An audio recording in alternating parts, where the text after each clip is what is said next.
మీరు కొనిచ్చిన ఫోన్లో కొన్ని వీడియోలు చూశాను. అందులో తెలుసుకున్న అప్పటి నుంచి నాలో కోరికలు పెరిగాయి. మరి మొదటిసారి పెళ్లి జరిగినప్పుడు ఆ అబ్బాయితోటి ఇవేం దొరకలేదా అని తనని అడిగా. అవన్నీ జరిగాయి. కాకపోతే నాకేం జరుగుతుందో తెలియక ఏం జరగలేదని మీతో చెప్పాను.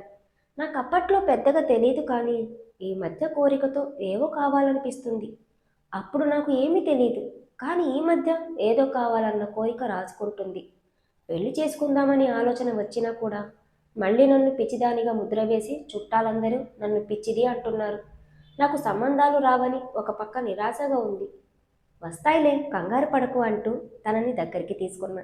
తను కూడా నన్ను దగ్గరగా కౌగిలించుకొని పెదవులపైన ముద్దు పెట్టింది.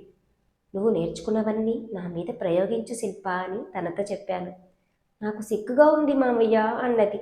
సరే, ఒక పని చేస్తాను, బెడ్ లైట్ ఆపివేస్తాను, చీకట్లో సిగ్గుండదు కదా అని చెప్పి లేచి బెడ్ లైట్ అన్నీ ఆపేసి కిటికీలు మూసేశాను.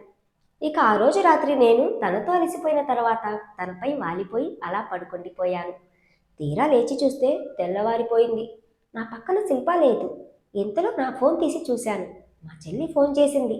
నేను తిరిగి ఫోన్ చేసి మాట్లాడాను. వాళ్ళు రావడానికి మరొక 2 రోజులు పడుతుందని, అక్కడ పరిస్థితులు ఏవీ బాగోలేదని నాతో అంది. లక్ష్మి, కంగారేం పడకు, శిల్ప ఉంది కదా, తను చూసుకుంటుందని తనకి ధైర్యం చెప్పి ఫోన్ పెట్టేశాను. పడక గది నుంచి లేచి నిల్చున్నా. కాస్త నడుము పట్టినట్టయింది. ఎందుకంటే నా వయసు అప్పటికే చాలా ఎక్కువ, కానీ కోరికలు మటుకు చాలా మక్కువ. ఇక లేచి పడక గది నుండి బయటికి వచ్చి శిల్ప గురించి వెతికాను. ఇంట్లో లేదు. పాలు తీసుకుని రావడానికి బయటికెళ్ళింది. ఈలోపు నేనక్కడున్న వార్తాపత్రిక తీసి చదువుతున్నాను. ఈలోపు శిల్ప ఇంట్లోకి వచ్చింది. ఇద్దరి ముఖాల్లో ఒక వెలుగుంది. కానీ మౌనం ఇద్దరిని కట్టివేస్తుంది. ఏం చేయాలో తోచలేదు. నన్ను చూసి చిన్నగా నవ్వుకొని వంటగదిలోకి వెళ్ళింది. తను నవ్వు గ్రీన్ సిగ్నల్ అనుకొని వంటగదిలోకి వెళ్ళాను. తను పాలు కాస్తూ నాకు టీ పెడుతుంది. మెల్లగా వెనుకకు వెళ్ళి తను వెనక నుంచున్నా.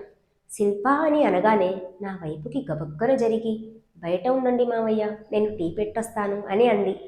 శిల్ప, రాత్రి జరిగింది గుర్తుంది కదా అన్నాను. ఉంది మావయ్య అన్నది. నచ్చిందా అని అడిగాను. తన నోటి నుంచి సమాధానం లేదు. ఇక మెల్లగా తనని కౌగిలించుకోవడానికి ప్రయత్నించాను. తను సిగ్గుతో ముఖం అటువైపుకి తిప్పుకుంది. ఏది, ఇలా చూడు అని అన్నాను. తను, పొండి మావయ్య, మీరు మరి ఉదయం కూడానా అని అన్నది. దానికి ఉదయం ఏంటి, రాత్రి ఏంటి, నీకు నచ్చింది కదా అని అడిగా. సమాధానంగా అవును అంది. కానీ తను కాస్త దూరంగా జరిగింది. వెంటనే దగ్గరికి లాక్కున్నా. తను కాస్త సిగ్గుపడుతుంది. దేనికి సిగ్గు అని తనతో మాట్లాడుతున్నాను. వెళ్ళండి మామయ్య, స్నానం చేసి రండి, ముఖం కడుక్కోండి, బాత్రూంలో వేడి నీళ్లు పెట్టాను అని చెప్పి నన్ను దూరం పెడుతుంది. స్నానం చేద్దామని బాత్రూంలోకి వెళ్ళాను. టవల్ మర్చిపోయాను. నేను తనని పిలిచాను. తనొచ్చి టవల్ ఇస్తుండగా తన చేతిని పట్టుకొని లోపలికి లాగాను. ఏంటి మామయ్య, ఈ వయసులో కూడా మీకు ఇంతటి బలం ఉంది?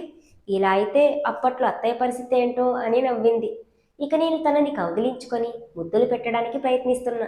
తను సిగ్గుతో ఏం మాట్లాడకుండా దూరం జరుగుతూ ఉంది. వదలండి మామయ్య అని వదిలించుకొని బాత్రూం బయటికి వెళ్ళిపోయింది. ఇక నేను స్నానం చేసి బాత్రూంలో నుంచి బయటకు వచ్చి పేపర్ చదువుతూ ఉన్నా. తను నాకు టిఫిన్ తెచ్చి టీ పెట్టి ఇచ్చింది. నువ్వు స్నానం చేయవా అని అడిగాను.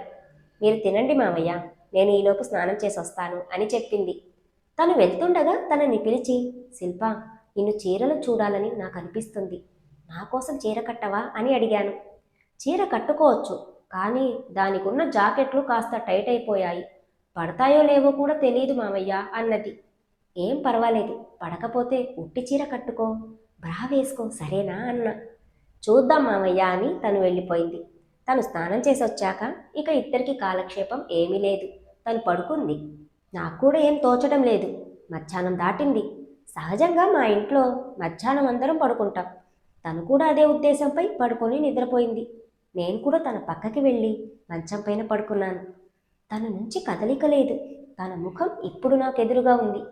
అసలే గది చాలా చీకటిగా ఉంటుంది. పొద్దున కూడా మాకు వెలుతురు రాదు. లైట్ ఖచ్చితంగా వేసుకోవాల్సిందే. వెళ్ళి తన పక్కన పడుకున్నాను. తనే రమ్మంటే బాగుండనిపించింది. తన కోసం ఎదురు చూస్తున్నాను. తనకి మేల్కో వస్తే బాగుండని ఎదురు చూస్తున్నా. ఇంతలో తను అటువైపు తిరిగి పడుకుంది. నేను తనపై చేతులు వేసి దగ్గరికి ఆనుకున్నా. తను పడుకుంటే మొద్దు నిద్ర. వాళ్ళమ్మ ఎప్పుడు నా ముందే తిట్టేది. కుంభకర్ణుడి నిద్రలాగా ఉంటుంది. పక్కన బాంబు పడ్డా కూడా నిద్ర లేవదు. ఇక నేనే చొరవ చూపించాలని నా చేతులు గట్టిగా తనపై వేసి తనని వెనుక నుంచి కౌగిలించుకున్నా. చాలా హాయిగా అనిపించింది. తనిప్పుడు కాస్త కదిలింది. నా బండి మళ్ళీ మొదలైంది. తనలో కోరికలు మొదలయ్యాయి. అది తెలుసుకొని తనని నా వంక తిప్పుకున్నాను. తను కళ్ళు మూసుకొని అలాగే ఉంది. ఇప్పుడు ఇద్దరం ఎదురెదురుగా పడుకున్నాం. అలా అయినా కూడా నిద్ర లేవడం లేదు. ఇక నేను నాటు సరసం చేద్దామని అనుకున్నా. తన చెంపలపైన ముద్దులు పెడుతున్నాను. తనలో ఏదో కదలిక మొదలైంది. మెల్లగా కళ్ళు తెరిచింది. మామయ్య అని నన్ను నవ్వుతూ చూసింది. నేను కూడా చిన్న నవ్వు విసిరి తనని చూశాను. వెంటనే తన అవతారం చూసుకొని మామయ్య నువ్వేనా అని అడిగింది. అవును శిల్ప అని అన్నాను. అలా ఏం కాదు మామయ్య. అయినా నువ్వు పడుకునే సమయానికి లోపలికి వస్తావని ఎదురు చూశాను. కానీ నువ్వు రాక నేను మాత్రలు వేసుకొని నిద్రపోయాను. అవునా శిల్ప, నేను కూడా నీకోసం ఎదురు చూస్తూ ఈ చిలిపి పనులన్నీ చేశాను అంటూ తనని నా వైపుకు తిప్పుకొని దగ్గరగా లాక్కున్నా. తను కూడా సహకరిస్తుంది. చీరలో బాగా అందంగా ఉన్నావు శిల్ప అని చెబుతూ ఉండగా మరి చీర ఎందుకు తీస్తున్నావు, చీరలో బాగున్నాను కదా అన్నది. నీకు నేనంటే చాలా ఇష్టం కదా శిల్ప అని అన్నాను. ఏ కోడలికైనా మావయ్య అంటే ఇష్టం లేకుండా ఉంటుంది అంటూ నన్ను అల్లుకుపోయింది. నా కొళ్ళంతా ఏదో కొత్త ఉత్సాహం కలిగింది. దాదాపు అరగంట తర్వాత అలసిపోయి తనపై వాలిపోయాను. తను నన్ను అలా చూస్తూ ఉంది. నేను కూడా తన ముఖంలో ఆనందం చూశాను. ఇద్దరం కాసేపు నవ్వుకున్నాం. నచ్చిందా మావయ్య అని నా కళ్ళల్లోకి చూస్తూ అడిగింది. నేను సంతోషంగా ఉన్నానని తనతో అన్నా. మరి నీ పరిస్థితి అడిగాను. చాలా సంతోషంగా ఉంది. ఇప్పుడు లేనంత హాయిగా అనిపిస్తుంది అని చెప్పింది. తర్వాత భోజనం చేసి ఆదమరిచి నిద్రలోకి వెళ్ళిపోయాము. సాయంత్రం 7 గంటలకు మేలుకు వచ్చింది. శిల్ప నా దగ్గరకు వచ్చి టీ ఇచ్చింది. నేను టీ తాగి రాత్రి కోసం సిద్ధమయ్యావా అని నవ్వుతూ అన్నా. సిగ్గుతో తను తల ఊపింది. రాత్రికేమైనా మంచిగా మనకి జీవితాంతం గుర్తుపడేలా నేను అన్నీ తెస్తాను. మనకి మొదటి రాత్రిలా చేసుకుందామని చెప్పా. నేను బజార్కి వెళ్ళి కావాల్సిన వస్తువులన్నీ తెస్తాను. ఈలోపు స్నానం చేసుకొని ఉండు అని అన్నా. నేను బజార్కి వెళ్ళి మల్లెపూలు కొన్ని స్వీట్లు తీసుకొని వస్తున్నా. ఈలోపు శిల్ప ఫోన్ చేసింది. మామయ్య, అమ్మ వాళ్ళు వచ్చేశారు. ఈరోజు రాత్రికి ఏం కుదరదు అని బాధతో నిరాశతో చెప్పింది. నేను కూడా బాధపడి తీసుకున్న వాటిని ఏం చేయాలో తెలియలేదు. పువ్వులు దగ్గరలో ఉన్న చెట్టుపై విసిరి ఇక ఇంటికి స్వీట్లు పట్టుకొని వెళ్ళా. వెళ్ళగానే నా చెల్లి లక్ష్మి, నా రెండో కోడలు మౌనిష హాల్లో కూర్చున్నారు. ఒక పక్క కోపం వచ్చింది, కానీ ఏం చేయలేము. నేను త్వరగా పడుకున్నా.